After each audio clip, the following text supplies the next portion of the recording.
Hello, my name is Warren. I'm here with the Lynnwood Food Bank. I'm a dietetic intern from SPU. Today we are going to be making a green chicken chili. First thing I'm going to do is brown some of this chicken.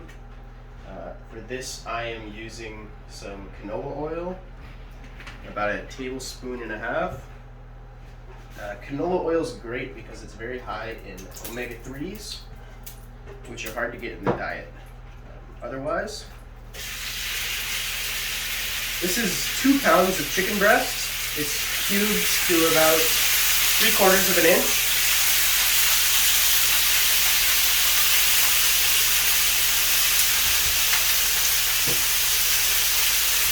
Now with that, we're just going to cook it until it starts to brown on the bottom. And while that is going, I'm going to chop up this onion.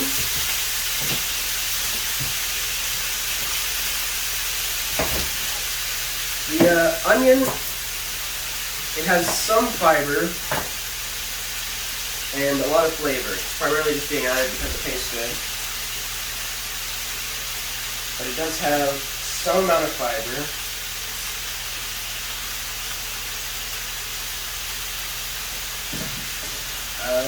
In addition to that, we have the green peppers, which will be added.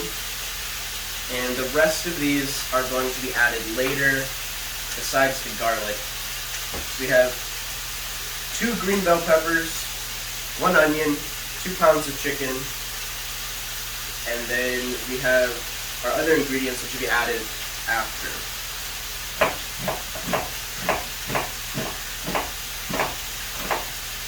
Now this is just going to be a rough mince.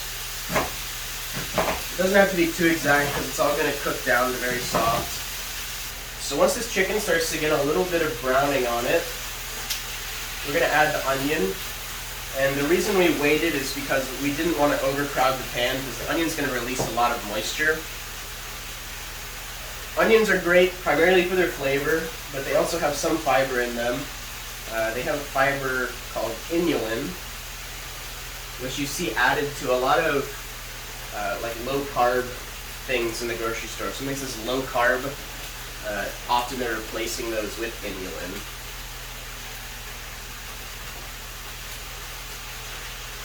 So this we are going to cook just shortly until these get translucent, maybe a little bit of browning.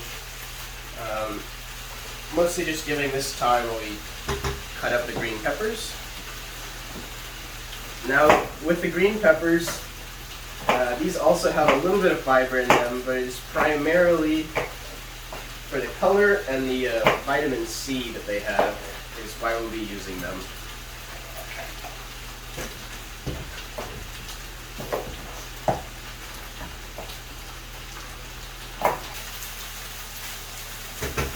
Alright, now that the onion's starting to brown, it's a good time we can throw in our bell peppers.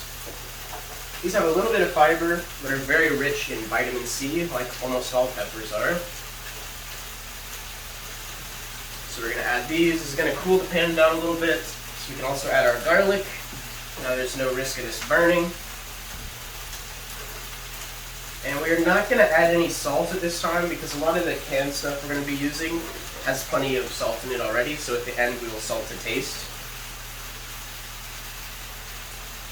But once we mix this in, we can add some of our other ingredients, some of the canned things.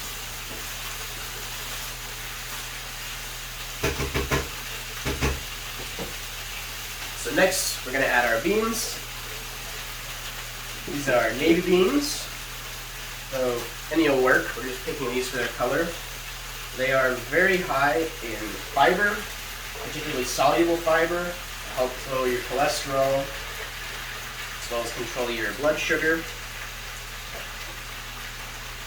So that's going to be 2 cans of beans. We're going to add 1 can of pickled jalapenos. That adds a little bit of acidity, a little more color. We're going to add 1 can of diced green chilies. These are the roasted ones. It adds its own special flavor. And then we're going to add 2 16-ounce jars of salsa verde. So similar to the other ingredients, this has some fiber in it, as well as some potassium. Now we're going to let this simmer for about an hour, or until the chicken's tender, where it's starting to come apart. You may have to add a little bit of water during the cooking process, but these things should lose some water as it goes.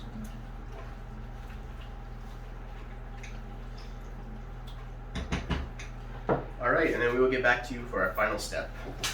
Okay, so it's been about an hour now. This is our chili here.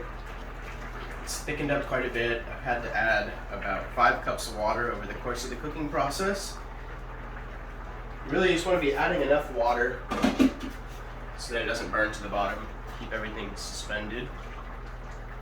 This next step, we're going to be adding the fresh ingredients, so the cilantro. I'm just going to roughly chop this.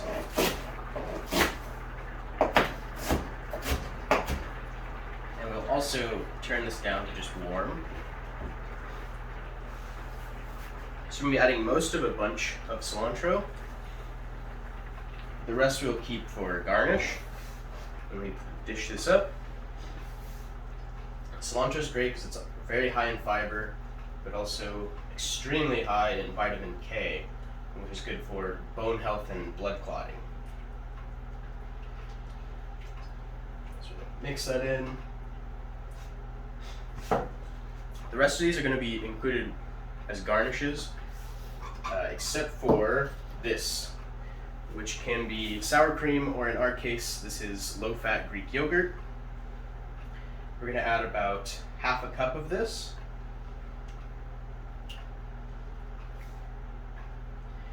And then we're going to stir that throughout.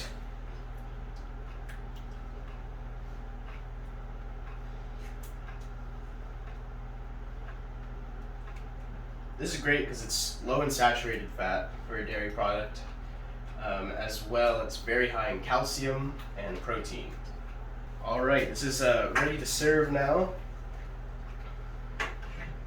We have things I like to garnish it with are some peppers. These are serrano. If you like things a little bit more spicy. We have diced red onion, some green onion. This is some low moisture part skim mozzarella. It's what they use on pizzas. It also has about half the fat of regular cheeses. And then to cut down on some of the heat, they use either Greek yogurt like this or some sour cream. So this is what our finished dish looks like. And thank you for watching.